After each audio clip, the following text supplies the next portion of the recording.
Sao vậy kia?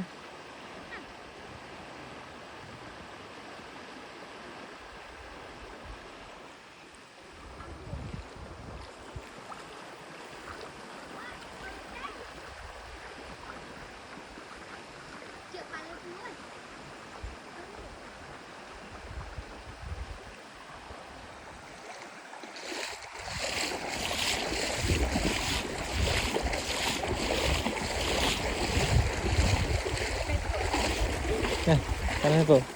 Dọc. Đây, đấy. Bây giờ nó sai rồi. Ô chọp chờ thông rồi. Em sao vậy? Mà chuyện tới cái này chết đấy. Đây là khổ. Ô trời nó chọp chờ thông rồi. Nó tàu đấy.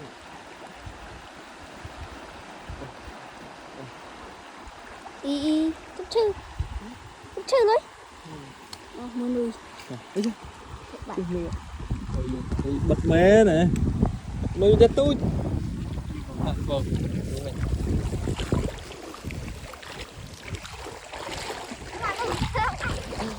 Quỳnh tắc bạn.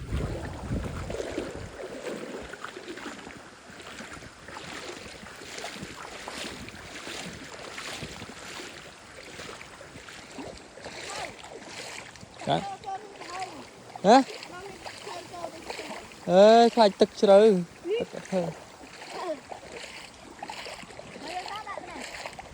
Ba chi thế này?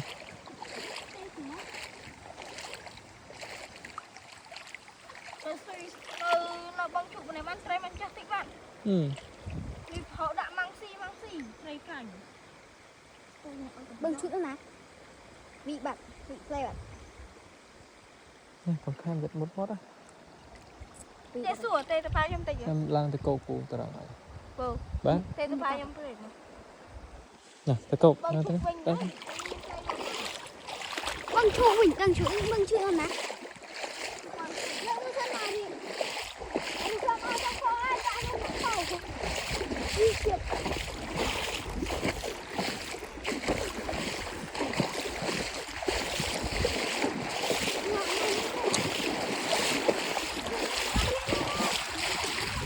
Ê, tam cái này là gì vậy?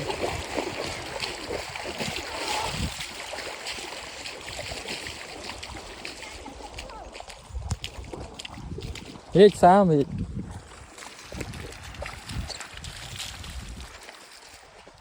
Điện bỏ bây giờ. mày ban đã lăng rồi nhỉ? Tao lăng lại rồi.